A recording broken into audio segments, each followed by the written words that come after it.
नेपाल आज विदेशीको हातमा छ। नेपाल यो देशको भूमिपुत्र मूलवासीको हातमा छैन।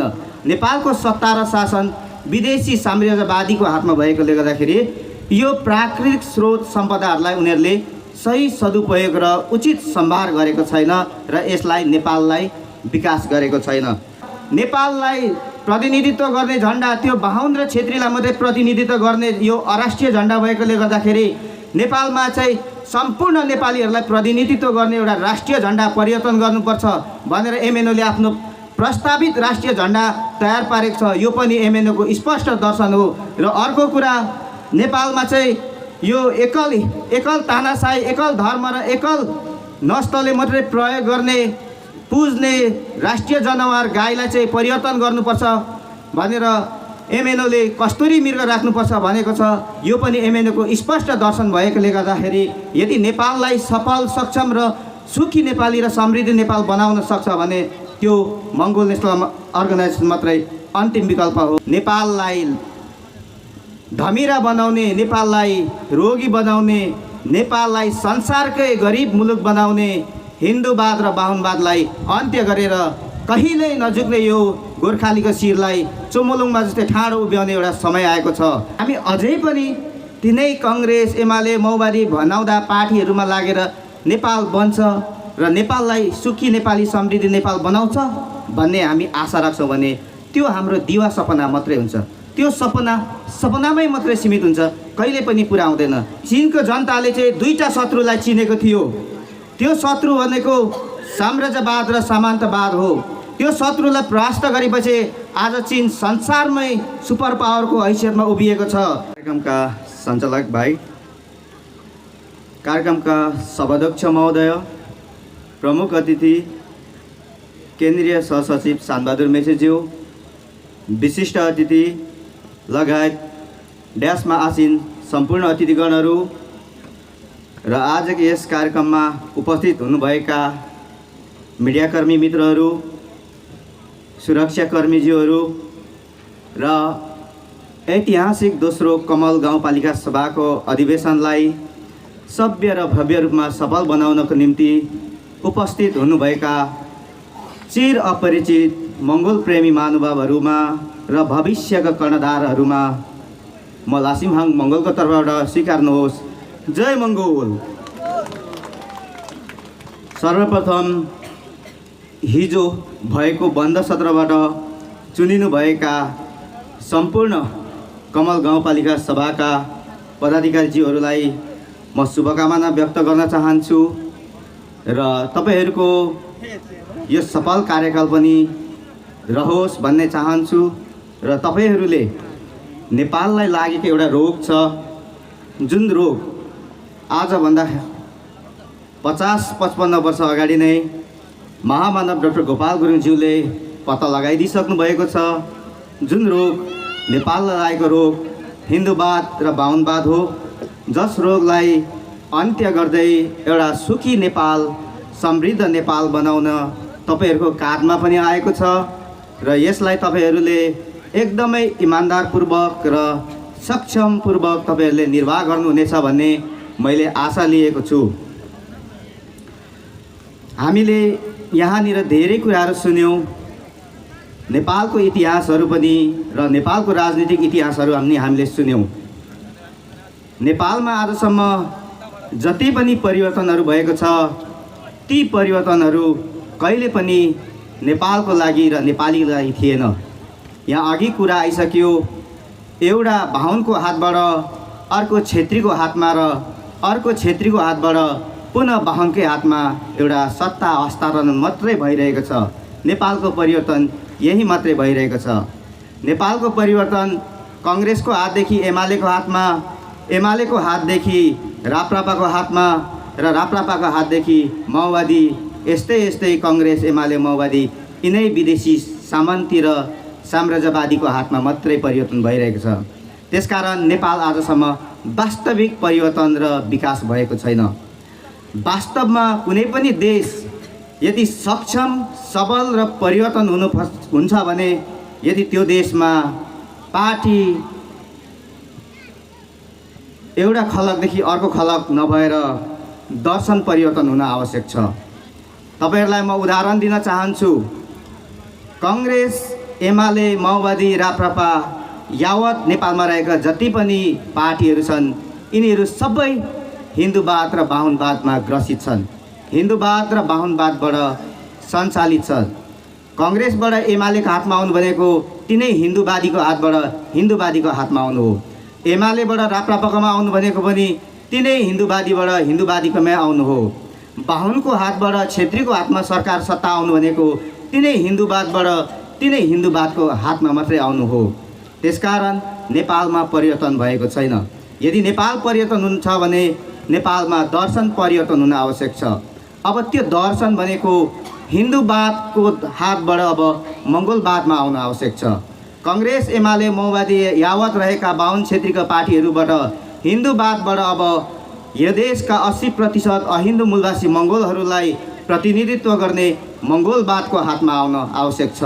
अनि मात्र नेपाल परिवर्तन हुन्छ।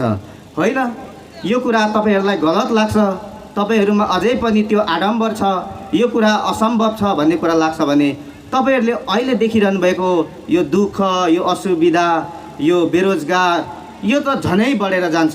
त्यसकारण तपाईहरुले यो सत्य कुराहरूलाई स्वीकार्नै पर्ने हुन्छ। अर्को कुरा, मैले बारम्बार धेरैवटा कार्यक्रममा भन्ने गरेको छु, नेपाललाई परिवर्तन गर्न, नेपाललाई विकास गर्न केही गर्न पर्दैन, मात्रै नेपालमा भएको प्राकृतिक स्रोत सम्पदालाई सदुपयोग गरे मात्र पुग्छ। तपाईहरुलाई मैले धेरैचोटि भनेको छु, धेरैलाई याद पनि छ होला, नेपाल संसारमा एउटा यस्तो मुलुक हो जुन संसारमा नेपाल मात्रै एउटा देश हो जहाँनिर हिमाल छ, पहाड छ, तराई छ। यो तीनटा भौगोलिक मिलेर बनेको देश छ। यो त्यसै सुन्दर छ, यसलाई बनाउनु पर्दैन, यसलाई श्रृङ्गार गरे मात्रै पुग्छ। त्यसकारण यो सबै कुराहरूलाई चाहिँ उनीहरूले किन परिवर्तन चाहँदैन र किन सदुपयोग गर्दैन भन्दाखेरि नेपाल आज विदेशीको हातमा छ। नेपाल यो देशको भूमिपुत्र मूलवासीको हातमा छैन। नेपालको सत्ता र शासन विदेशी साम्राज्यवादीको हातमा भएकोले गर्दाखेरि यो प्राकृतिक स्रोत सम्पदाहरूलाई उनीहरूले सही सदुपयोग र उचित सम्भार गरेको छैन र यसलाई नेपाललाई विकास गरेको छैन। तर तपाईहरुलाई म उदाहरण दिन चाहन्छु। यही नजिकै छिमेकी मुलुक, तपाईँ हाम्रै अनुहार भएको देश, तपाईँ हाम्रै अनुहार भएको व्यक्तिहरूले सञ्चालन गरेको देश चीन। चीन आज संसारमै सुपर पावरको रूपमा अगाडि बढिसकेको छ। लगभग अब चीन सुपर पावर घोषित भइसकेको छ। केही कुराहरू बाँकी छ। छिमेकी मुलुक चीनमा राजनीति र अर्थतन्त्रलाई केन्द्रमा राखेर उनीहरू अघि बढ्छ। उनीहरूले राजनीतिसँगै अर्थतन्त्रलाई पनि सुधार गर्दै अगाडि बढिरहेको हुन्छ। त्यसकारण उनीहरू सफल बन्दै गइरहेको छ। जहाँनिर नेपाल जस्तो भौगोलिक दिएको छैन तर पनि उनीहरूले विकासको चरण बिन्दुमा पुगिसकेको छ। चीनको राष्ट्रपति सी जिनपिङले 2017 मा एउटा 3 घण्टा लामो भाषण गर्नुभएको थियो। त्यो भाषणमा उहाँले के भन्नुभएको थियो भने चीन अब नयाँ युगमा प्रवेश गरिसकेको छ। हामीले अब संसारको केन्द्रीय मञ्चको रूपमा उभिनुपर्छ भनेर चीन यसरी एउटा लामो दूरीको यात्रा गरेर उनीहरू अगाडि बढिरहेको छ। र चीनले एउटा यस्तो योजना बनाएको छ कि अबको 2050 सम्ममा ऊ संसारमै एउटा आधुनिकीकरणको सहितको समाजवादमा चीनलाई उभ्याउने र संसारमा आफूलाई चाहिँ सुपर पावरमा नम्बर 1 मा उसले उभ्याउने एउटा दिगो योजना सहित अघि बढिरहेको छ। अब छिमेकी मुलुक हेरौँ, हाम्रै अनुहार मङ्गोलले चलाएको देशमा 2050 सम्मको योजनाहरू बनाएर उनीहरू देशको निम्ति, आफ्नो सन्तानको निम्ति, आफ्नो भावी सन्तानको निम्ति, आफ्नो हक, अधिकार, भाषा, धर्म, संस्कारको निम्ति उनीहरू अगाडि बढ्छ। तर हाम्रो देश हेर्नुहोस्, यो मङ्गोलको देश हो। तर यो मङ्गोलको देशमा शासन गर्ने को छ? विदेशी छ। अनि विदेशीलाई यो देशको माया हुन्छ? उनीहरूलाई के थाहा छ? 5 वर्षपछि चुनाव आउँछ, चुनावमा हामी सजिलै पैसाले किनेर फेरि पनि राज्य सत्ता हामी हासिल गर्न सक्छौँ। अनि राज्यमा पुगेपछि के गर्ने? भ्रष्टाचार गर्ने। अनि नेपाल बन्छ? भन्दैन। हामी अझै पनि तिनै कांग्रेस, एमाले, माओवादी भनाउँदा पार्टीहरूमा लागेर नेपाल बन्छ र नेपाललाई सुखी नेपाली समृद्धि नेपाल बनाउँछ भन्ने हामी आशा राख्छौँ भने त्यो हाम्रो दिवा सपना मात्रै हुन्छ। त्यो सपनामै मात्रै सीमित हुन्छ, कहिले पनि पुरा हुँदैन। त्यसैले एकचोटि तपाईँ हामीले विचार गर्ने समय आएको छ। पूर्ववक्ता मित्रहरूले भनिसक्नु भएको छ। अब एकचोटि तपाईँहरूले छातीमा हात राखेर सोच्नुहोस्। अरू बेला तपाईँले केही गर्नु पर्दैन, चुनावको बेलामा तपाईँले एकचोटि छातीमा हात राखेर चिन्तन मनन गरिदिनुहोस्, त्यति भए पुग्छ। त्यसै गरी चिनकै सन्दर्भ आइराख्दाखेरि जब 1991मा विश्व राजनीतिमा 1991 25 डिसेम्बरको दिन विश्व राजनीतिमा सोभियत सङ्घ टुट्यो, त्यतिखेर एकजना फ्रान्सिस फुकुयामा भन्ने व्यक्तिले के भनेका थिए भन्दाखेरि द इन्ड अफ हिस्ट्री भनेको थिए। तर उसले के गर्यो, पृथ्वीको अर्को कुनामा उदाइरहेको चिनलाई देखेर पनि अदेखा गर्यो। उसले चिनलाई नजरअन्दाज गर्यो। चिनलाई उनीहरूले त्यो लेभलमा राखेन, किनभने चिन एसियन कन्ट्री थियो र मङ्गोल कन्ट्री थियो, त्यसकारण उनीहरूले त्यसलाई नजरअन्दाज गर्यो। तर चिन आज हेर्नुहोस्, संसारमै सुपर पावर भएर संसारलाई उसले प्रतिनिधित्व गरेर संसारलाई उसले हरेक क्षेत्रमा, प्रविधिमा, अन्नमा, उद्योगमा, हरेक क्षेत्रमा उसले चिनमाथि निर्भर बन्ने एउटा विकास गरेर अगाडि बढिसकेको छ। र नेपाल चाहिँ किन विकास हुँदैन, किन चिन चाहिँ यसरी विकास भइरहेको छ भन्दाखेरि नेपालको एउटा सत्ता र शक्तिमा पहिलो कुरा विदेशी छ, दोस्रो कुरा नेपालको विदेश नीति, कूटनीति जहिले पनि एउटै देश र एउटै रेसको भएको कारण नेपाल कहिले पनि विकास भएन। किन भन्दाखेरि नेपालको विदेश नीति, कूटनीति एउटै देश र एउटै रेस हुँदाखेरि के भयो भन्दाखेरि यहाँनिर आर्यहरू मात्रै फल्ने फुल्ने र उनीहरू मात्रै यहाँनिर सत्ता र शक्तिमा पुगिरहने भयो। तर उनीहरू त पुगे, तर आफ्नो धरातल जहाँ बसेर उनीहरू सत्ता र शक्तिमा पुगिरहेछ, उनीहरूले यो देशलाई कहिले माया गरेन।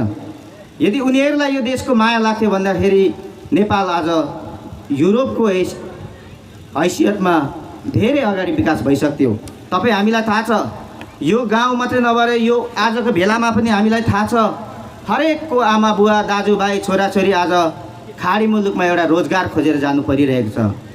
यो सबै कसको कारण भइरहेको छ भन्दाखेरि यही नेपाललाई सञ्चालन गर्ने काङ्ग्रेस, एमाले, माओवादी जस्ता अराष्ट्रिय पार्टीहरूको भ्रष्टाचारी नेताहरूको कारण भइरहेको छ। यदि कुनै पनि देश स्वावलम्बी बन्छ भने त्यो देशमा बेरोजगार घटेर जान्छ। स्वावलम्बीको मतलब यो देशमा भएको स्रोत सम्पदाहरूलाई सदुपयोग गरेर यो देशमै हामी रोजगार सिर्जना गऱ्यौँ भने, स्वावलम्बी भयौँ भने बेरोजगार घटेर जान्छ। र बेरोजगार घटेपछि नेपाल र नेपालीको शिरहरू संसारमै उच्च बन्दै जान्छ र नेपालमै हामी फल्ने फुल्ने हुने एउटा अवसरहरू आउँछ। मैले अघि पनि भने नेपालको कूटनीतिक र रणनीति, विदेश नीति एउटै देश र एउटै रेसको भएको कारण अहिलेसम्म नेपालका साम्राज्यवादी र सामन्तवादी यो सत्ता र शक्तिबाट उम्किन सकेको छैन। तर अब तपाईँहरूलाई म एउटा कुरा भन्न चाहन्छु कि संसारमै अब यो एउटै हात, एउटै साथ र साम्राज्यवाद र यो सामन्तवादको अन्त्य हुँदैछ। र त्यो अन्त्यको सुरुवात मङ्गोल नेसनल अर्गनाइजेसनले नेपालबाट सुरुवात गरिसकेको छ। नेपालमा जब लोकतन्त्र, धर्मनिरपेक्ष र प्रान्तीयताको आवाज उठ्यो, त्यो पहिलो उठाउने नै मङ्गोल नेसनल अर्गनाइजेसन र मङ्गोल नेसनल अर्गनाइजेसनका संस्थापक प्रेसिडेन्ट महामानव डाक्टर गोपाल गुरुङ हुनुहुन्छ। जुन उहाँले हिजो देख्नुभएको लोकतन्त्र, धर्मनिरपेक्ष र प्रान्तीयता नेपालमा आइसकेको छ र यो जग अब संसारमा फैलिँदै जान्छ र संसारमै अब साम्राज्यवाद र सामन्तवादको अन्त्य हुँदै लोकतान्त्रिक समाजवादको उदय भइसकेको छ। र अन्त्यमा जाँदा जाँदै म तपाईँहरूलाई भन्न चाहन्छु, जब 1949मा चीनमा माओले चीन चाहिँ जनवादी गणतन्त्र भएको घोषणा गरे, त्यति बेला माओले भनेको छन् कि चीनको जनताले चाहिँ दुईटा शत्रुलाई चिनेको थियो। त्यो शत्रु भनेको साम्राज्यवाद र सामन्तवाद हो। त्यो शत्रुलाई परास्त गरेपछि आज चीन संसारमै सुपर पावरको हैसियतमा उभिएको छ। त्यसैले गर्दाखेरि चीन हिजो 1949मा जसरी आफूलाई आफ्नो शक्ति चिनेर अघि बढेको थियो, जितेको थियो, चीनले आजसम्म पराजय भोग्नु परेको छैन। त्यसै गरी तपाईँहरूले पनि अब नेपाललाई लागेको रोग पत्ता लगाउनु भयो, नेपाललाई लागेको वास्तविक शत्रु, नेपालको शत्रु पनि तपाईँहरूले थाहा पाउनुभयो। जुन कुरा महामानव डाक्टर गोपाल गुरुङज्यूले हामीलाई पारदर्शी शिक्षा जस्तै छर्लङ्ग पारिदिनु भयो। हामीले हाम्रो शक्ति, हाम्रो शत्रु, हाम्रो प्रमुख शत्रु सबै चिनिसकेका छौँ। त्यसैले अब तपाईँ हाम्रो हातमा पनि एउटा जित, एउटा विजय गर्ने एउटा अवसर आएको छ, एउटा समय आएको छ। त्यो समय भनेको अब तपाईँ हामीले पनि नेपाललाई धमिरा बनाउने, नेपाललाई रोगी बनाउने, नेपाललाई संसारकै गरिब मुलुक बनाउने, हिन्दूवाद र बाहुनवादलाई अन्त्य गरेर कहिल्यै नझुक्ने यो गोर्खालीको शिरलाई चुमुलुङमा जस्तै ठाडो उभ्याउने एउटा समय आएको छ। त्यसका लागि तपाईँहरूले आउने हरेक चुनाव चिन्ह, हरेक चुनावहरूमा मङ्गोल नेसनल अर्गनाइजेसनको चुनाव चिन्ह कुखुराको भालेमा मतदान गर्नुहोस्। तपाईँ हाम्रो जित सुनिश्चित छ। र अन्त्यमा जाँदा जाँदै एउटा कुरा जोड्न चाहन्छु। यो 21औं शताब्दी हो। यो शताब्दी भनेको प्रविधिको शताब्दी हो। चीनमा एउटा भनाइ छ, यो युग भनेको वर्क हार्डको होइन, वर्क स्मार्टको समय हो। तर वर्क स्मार्ट कति बेला सफल हुन्छ भन्दाखेरि जब प्रविधि र विकासको चरम विकास हुन्छ अनि मात्र यो सफल हुन्छ। यो चीनको एउटा दिगो नीति र यो दिगो एउटा उनीहरूको विकास नीति हो। त्यसैले नेपालको हामीले राज्यमा बस्ने शासक र सत्तामा बस्ने हामीले नेताहरू हेऱ्यौँ भने नेपाललाई कहिले पनि त्यो दिगो योजना र दिगो विकास लिएर आएको देखिँदैन। त्यसकारण अब त्यसको निम्ति दिगो विकास, दिगो योजना र दिगो यसलाई परिवर्तन ल्याउने भनेको मङ्गोल नेसनल अर्गनाइजेसन मात्रै हो। किन भन्दाखेरि मैले अघि सुरुमा जोडेको थिएँ कि कुनै पनि देश विकास गर्नको लागि स्पष्ट दर्शन र भिजनको आवश्यक छ। जुन स्पष्ट दर्शन चाहिँ मङ्गोल नेसनल अर्गनाइजेसनसँग मात्रै छ। मङ्गोल नेसनल अर्गनाइजेसनले हिजो के भन्यो, राजतन्त्रको समयमा नेपालमा लोकतन्त्र हुनुपर्छ, धर्मनिरपेक्ष हुनुपर्छ र प्रान्तीयता हुनुपर्छ भन्यो, जुन आज पुरा भयो। र नेपाललाई स्पष्ट दर्शनसहित अगाडि बढाउन मङ्गोल नेसनल अर्गनाइजेसनले भनिरहेको छ। नेपालमा सामाजिक क्रान्ति आवश्यक छ, सांस्कृतिक क्रान्ति आवश्यक छ, धार्मिक क्रान्ति आवश्यक छ, राजनीतिक क्रान्ति आवश्यक छ। यो एमएनएको स्पष्ट धारणा हो, स्पष्ट दर्शन हो। अर्को कुरा, जब नेपालमा मङ्गोल नेसनल अर्गनाइजेसन सत्ता र शक्तिमा पुग्छ तब मङ्गोल नेसनल अर्गनाइजेसनले वास्तविक लोकतान्त्रिक समाजवाद लागू गर्नेछ भनेर आफ्नो माग मुद्दा र घोषणापत्रहरूमा भनेको छ। यो कुरा स्पष्ट दर्शन हो, स्पष्ट बाटो हो। र अर्को कुरा, नेपाललाई प्रतिनिधित्व गर्ने झन्डा त्यो बाहुन र छेत्रीलाई मात्रै प्रतिनिधित्व गर्ने यो अराष्ट्रिय झन्डा भएकोले गर्दाखेरि नेपालमा चाहिँ सम्पूर्ण नेपालीहरूलाई प्रतिनिधित्व गर्ने एउटा राष्ट्रिय झन्डा परिवर्तन गर्नुपर्छ भनेर एमएनओले आफ्नो प्रस्तावित राष्ट्रिय झन्डा तयार पारेको छ। यो पनि एमएनओको स्पष्ट दर्शन हो।